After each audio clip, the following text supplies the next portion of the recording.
এখন কথা বলবো শাকিব খানকে নিয়ে এবং তার আপকামিং প্রজেক্ট বরবাদকে নিয়ে। যে খবরটা বেসিক্যালি সামনে আসছে, সেই খবরটা হচ্ছে কি, আমি বেশি ভিডিওটা লেন্দি করব না এবং খুবই শর্ট স্প্যানে কম সময়ের মধ্যে আমি বলে দেওয়ার চেষ্টা করব।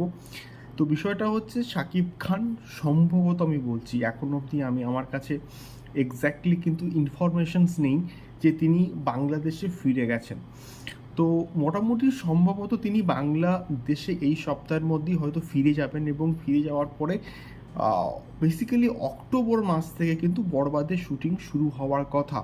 তো অক্টোবর মাস থেকে যদি বরবাদের শুটিং শুরু হয় তাহলে কিন্তু এটার 80% শুটিং কিন্তু হবে আমাদের ইন্ডিয়াতে এবং বাদবাকি পোর্শনের শুটিং কিন্তু বিভিন্ন জায়গা মিলে হবে।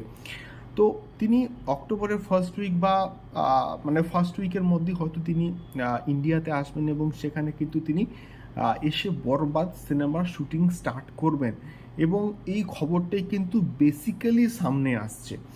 এবারে এটা এটার মধ্যে কতটা সত্যতা আছে আমরা কিন্তু কেউই জানি না, বাট এটা খুবই পপুলার একটা নিউজ পোর্টাল থেকে কিন্তু মোটামুটি বলা হচ্ছে। তো এটাকে আমরা সত্যি বা সত্য বলে কিন্তু ধরতেই পারি।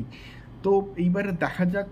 এটার তো যে খবরটা আমাদের কাছে ছিল সেটা হচ্ছে গিয়ে, যখনই এটার একটা আসবে তখন কিন্তু এটা প্রপার একটা অ্যানাউন্সমেন্ট করে কিন্তু শুটিং স্টার্ট হবে এবং শাকিব খানের লুক একটা প্রকাশ করা হবে। তো এই রকম খবরপত্র বা এইরকম বিষয়পত্র কিন্তু আমাদের সামনে আসছিল।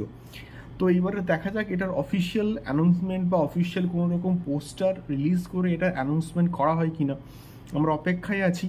তো দেখা যাক তোমাদের কি মতামত এই সম্পূর্ণ বিষয়টাকে নিয়ে। অবশ্যই কিন্তু আমাদেরকে কমেন্ট বক্সে কমেন্ট করে শেয়ার করো। দেখা হচ্ছে পরবর্তী ভিডিওতে শাকিব খান এবং বরবাদ সংক্রান্ত আরও অনেক অনেক এক্সক্লুসিভ আপডেটস নিয়ে। টাটা।